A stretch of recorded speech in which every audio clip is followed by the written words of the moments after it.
কোরবানি মুসলিম সমাজের একটি ঐতিহ্যমণ্ডিত ইবাদত। যুগ যুগ ধরে সারা বিশ্বের মুসলিমরা কোরবানি দিয়ে আসছেন।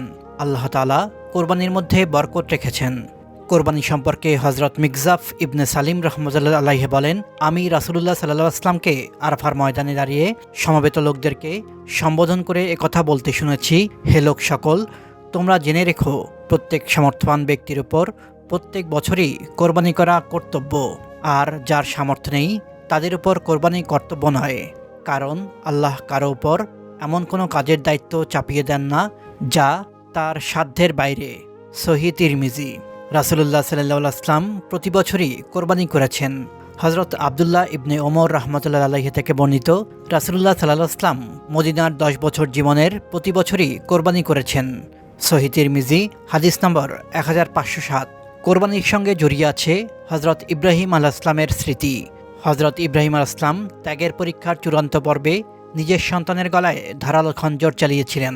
তার এই আত্মত্যাগ আল্লাহর কাছে এতই প্রিয় হয়ে উঠেছিল যে কিয়ামত পর্যন্ত সব সামর্থ্যবান মুসলমানের উপর সেই ইব্রাহিম আলাইহিস সালামের স্মৃতির অনুশীলনে কোরবানি করা ওয়াজিব। একবার সাহাবায়ে কেরাম রাহমাতুল্লাহ আলাইহি জিজ্ঞেস করলেন, ইয়া রাসূলুল্লাহ, কোরবানির তাৎপর্য কি? রাসূলুল্লাহ সাল্লাল্লাহু আলাইহি ওয়াসাল্লাম বলেন, কোরবানি করা এটা তোমাদের ধর্মীয় পিতা হজরত ইব্রাহিম আলাইহিস সালামের সুন্নত। সাহাবায়ে কেরাম আবার জিজ্ঞেস করলেন, এতে আমাদের জন্য কি সওয়াব রয়েছে? নবী করিম সাল্লাল্লাহু আলাইহি ওয়াসাল্লাম বললেন, প্রত্যেকটি পশমের বিনিময়ে একটি করে সওয়াব হবে, এবং কোরবানির দিন আল্লাহ তাআলার নিকট পশু জবাই অপেক্ষা অন্য কোনো আমল বেশি পছন্দনীয় নয়। মুসনাদে আহমদ, হাদিস নম্বর 260। সামর্থ্য থাকার পরও কেউ যদি এই মহৎ ইবাদত পালন না করে তাহলে তাকে হাদিসে নিন্দা করা হয়েছে। হাদিস শরীফে এসেছে, যার কোরবানির সামর্থ্য রয়েছে কিন্তু কোরবানি করে না, সে যেন আমাদের ঈদগাহে না আসে। কোরবানির পশু কেনার আগে যা খেয়াল রাখতে হবে: সাধারণত সুস্থ, স্বাভাবিক, সবল পশু কোরবানি করার নিয়ম। কোরবানি দেওয়ার জন্য পশু কেনার ক্ষেত্রে অবশ্যই কিছু বিষয় খেয়াল রাখতে হবে। কোরবানি করার জন্য শরীয়তে কয়েক ধরনের পশু নির্দিষ্ট করে দেয়া হয়েছে।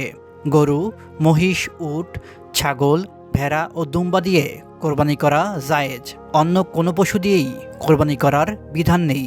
আর বয়সের ক্ষেত্রে ছাগল, ভেড়া, দুম্বা অন্তত 1 বছর, গরু, মহিষ অন্তত 2 বছর এবং উট অন্তত 5 বছর হতে হবে।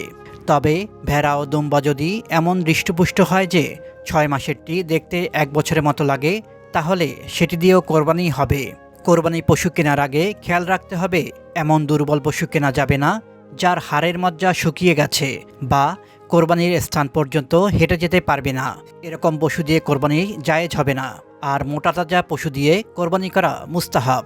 কোনো পশুর একটি পা যদি এমনভাবে নষ্ট হয়ে যায় যে চলার সময় সেটা দিয়ে কোনো সাহায্য নিতে পারে না, তবে ওই পশু দিয়ে কোরবানি হবে না। আমাদের সবার কোরবানি আল্লাহ কবুল করুন, আমিন।